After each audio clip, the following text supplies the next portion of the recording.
नमस्कार दोस्तों, स्वागत है आप सभी का इस खास सफर में जहां हम आपको ले चलेंगे भारत का प्रथम गांव माना की अद्भुत दुनिया में। उत्तराखंड के ऊंचे ऊंचे पहाड़ियों के बीच बसा यह गांव न सिर्फ अपने प्राकृतिक सुंदरता के लिए मशहूर है, बल्कि यहाँ की पौराणिक कहानियां और ऐतिहासिक धरोहर भी इसे बेहद खास बनाती है। यह वही जगह है जहां पांडवों ने स्वर्ग की ओर अंतिम यात्रा शुरू की थी। हम शुरुआत करेंगे गणेश गुफा से, जहां भगवान गणेश ने महाभारत को लिपिबद्ध किया था। फिर जानेंगे उस पवित्र गुफा का रहस्य जहां महर्षि वेद व्यास ने वेदों की रचना की। इसके बाद बढ़ते हैं भीम पुल की ओर, जिसे पांडवों के भीम ने अपने भाइयों के लिए सरस्वती नदी के ऊपर बनाया था। अंत में पहुंचेंगे वसुंधरा जलप्रपात पर, जहां प्रकृति अपनी अद्भुत सुंदरता और शांति का एहसास करती है। कहते हैं कि इसकी पानी की बूंदें केवल उन्हीं पर गिरती है जो सच्चे मन से यहाँ आते हैं। और जो चाइना में स्थित कैलाश पर्वत है, उसकी मानसरोवर झील की धारा यहीं पर आपको देखने को मिलती है। तो दोस्तों, तैयार हो जाइए इस रोमांचक सफर में हमारे साथ माना गांव की सैर करने और हिमालय के अद्भुत वादियों में खो जाने के लिए। चलिए करते हैं इस यात्रा की शुरुआत।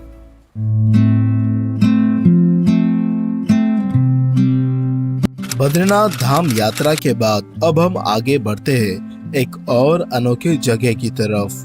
माना गांव भारत का प्रथम गांव, जो केवल अपनी सुंदरता के लिए ही नहीं बल्कि अपने ऐतिहासिक महत्व के लिए भी प्रसिद्ध है। यात्रा के दौरान हमारी मुलाकात होती है अगम और लक्ष्य से, जो कि दोनों ही दिल्ली से अपने अपने बाइक से माना विलेज आते हैं। नए दोस्तों के साथ ब्रेकफास्ट करने के बाद हम निकल गए माना विलेज की ओर। बद्रीनाथ धाम से माना गांव का सफर लगभग 3 किलोमीटर का है। जैसे जैसे हम आगे बढ़ते हैं, ठंडी हवाएं और बर्फ से ढके पर्वत हमारे साथ चलते हैं। यहाँ के प्राकृतिक नजारे बस देखने लायक है।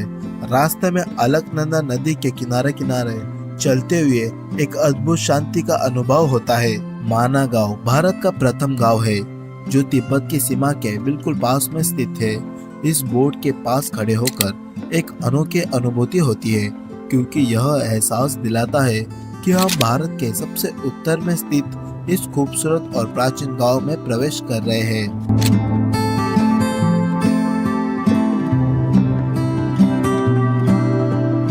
गांव की गलियों में चलते हुए हम देख सकते हैं कि यहाँ की परंपराएं और संस्कृति आज भी जीवित है। यहाँ के स्थानीय लोग अपने पारंपरिक कपड़े पहनते हैं और कृषि या पशुपालन के कार्यों में व्यस्त रहते हैं। अब हम चलते हैं माना गांव के प्रमुख दर्शनीय स्थलों की ओर। सबसे पहले हम जाएंगे गणेश गुफा की ओर। मान्यता है कि यही वह जगह है जहाँ भगवान गणेश ने महर्षि वेद व्यास के कहने पर महाभारत का लेखन किया था। वेद व्यास ने महाभारत का श्रवण किया और भगवान गणेश ने उसे यहाँ बैठकर लिखा। इस गुफा में प्रवेश करते ही आपको एक विशेष ऊर्जा और शांत वातावरण का अनुभव होता है, जो इस स्थान की दिव्यता को दर्शाता है। गुफा का आकार छोटा है, लेकिन इसका ऐतिहासिक और धार्मिक महत्व बहुत बड़ा है। यहाँ हर साल हजारों श्रद्धालु आते हैं और भगवान गणेश की पूजा अर्चना करते हैं। गणेश गुफा के अंदर आकर ऐसा लगता है जैसे आप सीधे इतिहास के उन पन्नों में प्रवेश कर रहे हो जहां महाभारत की रचना हुई थी। यह गुफा एकदम शांत और पवित्र है और यहां आकर मन को एक अजीब सी शांति का एहसास होता है। कहा जाता है कि यह वही जगह है जहां महर्षि वेद व्यास ने महाभारत की रचना की थी। उन्होंने भगवान गणेश को महाभारत सुनाया और गणेश जी ने इसी गुफा में बैठकर लिखा। व्यास गुफा को देखकर आप महसूस करेंगे कि यह साधारण से दिखने वाली गुफा कितनी असाधारण घटनाओं की गवाह है। गुफा के अंदर प्रवेश करते ही आपको एक विशेष ऊर्जा का एहसास होता है। यहाँ की दीवारों और वातावरणों में एक अद्भुत शांति है जो आपको महर्षि वेद व्यास की तपस्या और ज्ञान का आभास कराती है। व्यास गुफा न सिर्फ महाभारत के लिए बल्कि चारों वेदों के लिए संकलन के लिए भी प्रसिद्ध है। यही वह पवित्र जगह है जहाँ वेद व्यास जी ने अपने शिष्यों को ज्ञान दिया था।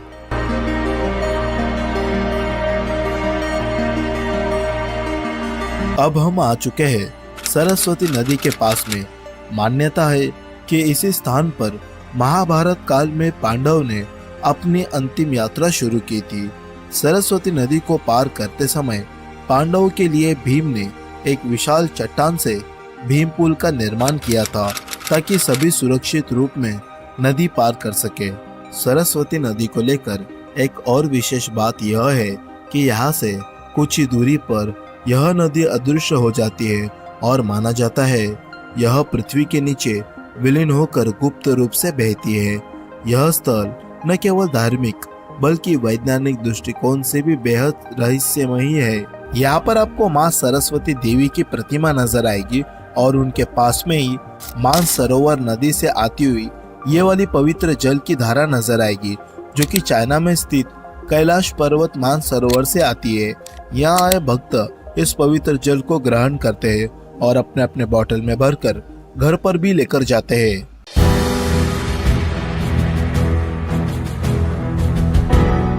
सरस्वती नदी के दर्शन करने के बाद हम आगे बढ़ते हैं एक कठिन लेकिन अद्भुत ट्रैक की ओर। वसुंधरा जलप्रपात।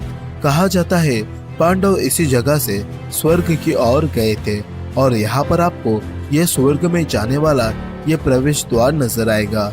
यहाँ की ठंडी हवाएं और शांत वातावरण आपको प्रकृति के गोद में होने का एहसास दिलाते हैं। रास्ते भर हरे भरे पेड़ और बर्फ से ढकी चोटियां आपकी साथी बनती है।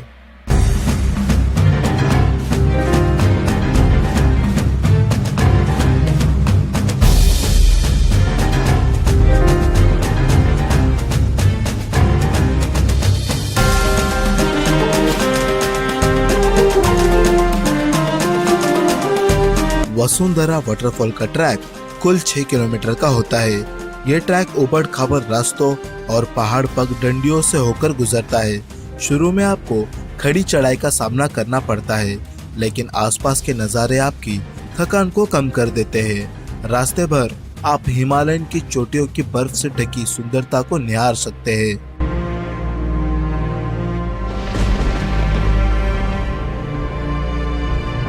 और यह रहा हमारा अंतिम पड़ाव, वसुंधरा वाटरफॉल। दूर से ही इसकी सुंदरता आपको अपने ओर खींच लेगी। यह झरना अपने आप में ही अनोखा है और इसके बारे में कहा जाता है कि इसके पानी की एक भी बूंद पापियों को छू नहीं सकती।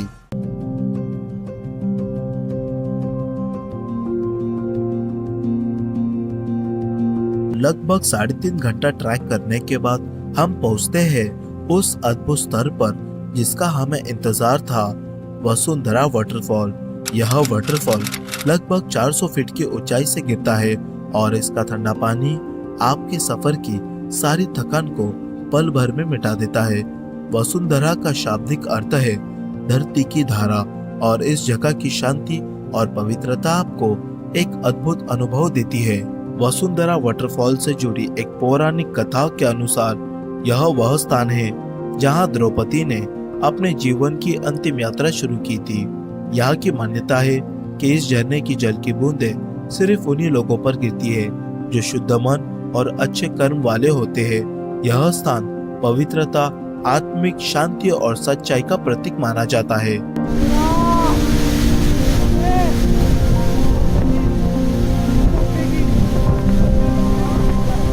तो इस वीडियो को यहीं तक रखते हैं। अगर आपको मेरी वीडियो अच्छी लगी तो वीडियो को लाइक करना है, चैनल को सब्सक्राइब करना है। मिलते हैं आपको नेक्स्ट ब्लॉग में।